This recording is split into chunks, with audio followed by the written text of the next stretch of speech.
मैं ये अर्ज करी थी आपसे कि देखें बड़ा एक प्रॉब्लमैटिक सिचुएशन बन गई है। हमने इब्तदाइये में हर चीज को कवर किया है। पीपल्स पार्टी कहते हैं आप इस दफा हमें लाइट ना लें। हर दफा आप समझते हैं कि इनको हम लोग कोई ऐसी चीज दे देंगे, कोई इनको कोई मुज़ाकरात की कोई ट्रक की बत्ती के पीछे लगा देंगे पीपल्स पार्टी को, और फिर उसके बहाने हम थोड़ा टाइम गेन कर लेंगे। बट पीपल्स पार्टी के जो इनसाइडर्स हैं वो ये कहते हैं कि इस दफा कोई अभाम ना रखें, कोई शक ना रखें, हम 1 सेकंड की भी देर नहीं लगाएंगे अगर हमें इनसे राहें जुदा करनी पड़ी। तो ये क्या मामला है? आपने इसको इतना बड़ा बना दिया है कि अब ये आपको सीधा आंखों में घूर रहा है। फिर पंजाब में सूरत हाल बनी हुई है, किसानों ने कह दिया है, अल्टीमेटम दे दिया है, मुस्तरद कर दिया है उन्होंने वजीर आला मरियम नवाज साहिबा का जो पैकेज था गंदुम के हवाले से, और उन्होंने कहा है अब हम अगले साल तो गंदुम काश्त ही नहीं करेंगे। तो ये आपको मल्टीपल, आपने क्यों इतने इश्यूज अपने लिए इकट्ठे कर लिए हैं? जी बहुत शुक्रिया जी।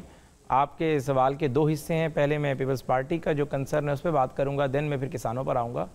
पहली बात तो ये, हमने तो पीपल्स पार्टी को कभी लाइट नहीं लिया और हम कभी लाइट ले भी नहीं सकते। पीपल्स पार्टी लाइट लेने वाली चीज़ भी नहीं है। पीपल्स पार्टी ज़ाहिर पाकिस्तान की एक अहम सियासी जमात है और हमारी सबसे बड़ी एलाई है। हम ये समझते हैं कि अगर मरकज़ में हुकूमत है तो उसमें उनके वोटों का बड़ा अहम किरदार है, और इसी तरीके से उनके पास जो ओहदा सदारत है, बलूचिस्तान की वजारत आला है, आइनी ओहदे हैं, 2 गवर्नर्स हैं, चेयरमैन सेनेट है, उसमें हमारे वोटों का बड़ा किरदार है। तो ज़ाहिर है हम दोनों एक दूसरे के लिए लाजिम मलजूम हैं। ये नहीं हो सकता ताली जब बजती है वो दोनों हाथों से बजती है। ज़ाहिर है नहरों वाला मामला, पीपल्स पार्टी का जो कंसर्न है वो बड़ा इस वक्त जो है हाईलाइट हुआ मीडिया में। चेयरमैन बिलावल की जो कल की तकरीर थी उसके बाद ज़ाहिर है उसमें मज़ीद शिद्दत आई। लेकिन इस बात को समझने की ज़रूरत है कि इशू शुरू कहाँ से हुआ। देखें, जब PDM की हुकूमत आई तो आपकी मईशत हिचकोले खा रही थी और उस वक्त मुल्क के बड़े बैठे, सियासी क़यादत भी, अस्करी क़यादत भी, और यही तय हुआ कि आपकी मईशत को खड़ा करने के 2 ही तरीके हैं। या तो आप इंडस्ट्रीज़ को खड़ी करें और अपनी एक्सपोर्ट बढ़ाएं। इंडस्ट्रीज़ खड़ी करने के लिए ज़ाहिर है सस्ती बिजली की ज़रूरत थी, उस वक्त तो मुमकिन नहीं थी। और दूसरा, आपके पास ज़राअत है। इस मुल्क में ज़ाहिर है लोग जो सबसे आसान काम है वो ज़राअत करते हैं। तो जब ज़राअत के ऊपर SIFC बनाई गई, उस वक्त चेयरमैन बिलावल उस काबीना का हिस्सा थे और उसको जो है फ्रंट से लीड कर रहे थे। और SIFC ने ही ये फिर तय किया कि बहावलपुर, सादकाबाद, रहीम यार खान, ये सिंध के बॉर्डर के इलाके हैं, एक लाखों एकड़ पे फैला हुआ रेगिस्तान है। यहाँ पर ज़रूरी रकबे जो है वो ज़राअत नहीं कर पा रहे, बंजर हुए हुए हैं। तो उन्हें ज़राअत के काबिल बनाने के लिए दरियाए सिंध से 6 नहरें निकाली जाएँ। और उस वक्त ज़ाहिर पीपल्स पार्टी का भी उस वक्त नुक्ता नज़र ये था कि चूँकि बॉर्डर के ऊपर रकबा है पंजाब का, और अगर सूबों के अंदर एक बॉर्डर के एक हिस्से में तरक्की हो तो दूसरे हिस्से में ऑटोमेटिकली होती है। कश्मीर, कंदकोट, ये सारे एरिया ज़ाहिर सैराब उससे होते हैं।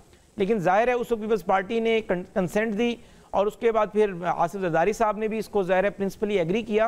लेकिन अब ज़ाहिर उनका एक नया नुक्ता नज़र सामने आया है। तो ज़ाहिर है उसमें ये नहीं होता, सियासी जमातें अपने लोगों के पास जाती हैं, मुमकिन है जिस वक्त उन्होंने ये फैसला लिया हो उस वक्त उनके जहन में बातें ना हों, लेकिन जितनी शिद्दत से अब ये मामला सामने आया है तो ये मुमकिन ही नहीं है कि पीपल्स पार्टी को एतमाद में लिए बगैर या काउंसिल ऑफ कॉमन इंटरेस्ट का इजलास बुलाए बगैर या पीपल्स पार्टी की इन गुफ्तगू को एक साइड पर रखकर कोई एक्शन ले लेंगे। कोई भी हुकूमत इस तरह का काम नहीं कर सकती। पीपल्स पार्टी तो खैर सिंध की सबसे बड़ी स्टेक होल्डर है, सबसे बड़ी जमात है।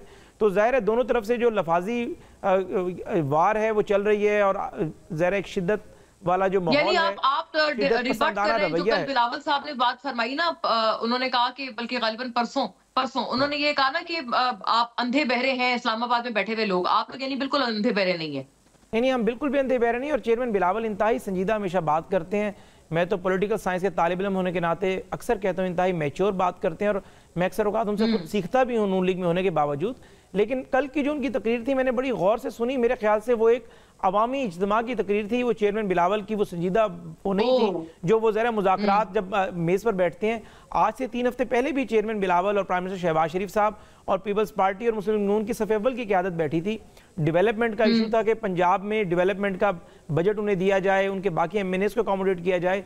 PM ने उसी वक्त 9 अरब रुपए चेयरमैन बिलावल के उस पर रख दिए कि आप जो है इसको अपने MNAs को, जिस तरह हम अपने MNAs को डेवलपमेंट का ग्रांट दे रहे हैं वो दें। इसी तरीके से 2 हफ्ते पहले अभी यूसुफ गिलानी साहब, लेकिन उन्होंने मुस्तरद कर दिया। वो आप सही फरमा रहे हैं, ये हुई थी डेवलपमेंट, लेकिन उन्होंने मुस्तरद कर दिया। उन्होंने कहा कि आप ये ना समझे कि हम इस पे मान जाएंगे, आप नहरों वाला मसला हल करें। नहीं, मैं आपको मैं आपकी बात को आगे बढ़ा रहा हूँ। मैंने कहा ये जब हम मेज पर बैठे तो ये बात अच्छी खुश इसलूबी से तय हुई। इस तरीके उसके बाद पंजाब हुकूमत ने 1 अरब रुपए गिलानी साहब के हल्कों के लिए दिया। PM ने दोबारा 44 करोड़ रुपए एक और गिलानी साहब के हल्के के लिए दिया। तो ये सारी चीजें चल रही हैं। ये मामला भी इंशाअल्लाह ताला हम बैठेंगे। मेरी मालूमात के मुताबिक आइंदा हफ्ते चेयरमैन बिलावल और प्राइम मिनिस्टर मियां मोहम्मद शहबाज शरीफ साहब की मीटिंग होने जा रही है। پیپلز پارٹی کی طرف سے اور نون لیگ کی طرف سے 4-4-5-5 جو سفیبل کے رہنما ہیں وہ بھی بیٹھیں گے، اور مجھے اللہ کی اجازت سے کبھی امید ہے کہ یہ معاملہ بڑے گریسفل طریقے سے حل ہوگا، اور ہم پیپلز پارٹی کو کسی بھی طریقے سے ناراض نہیں کریں گے، اور ناراض کرنا بھی نہیں چاہیے. ہماری ایک الائی ہے، ہم نے مل کر چلنا ہے. میرا تو یہ نقطہ نظر ہے.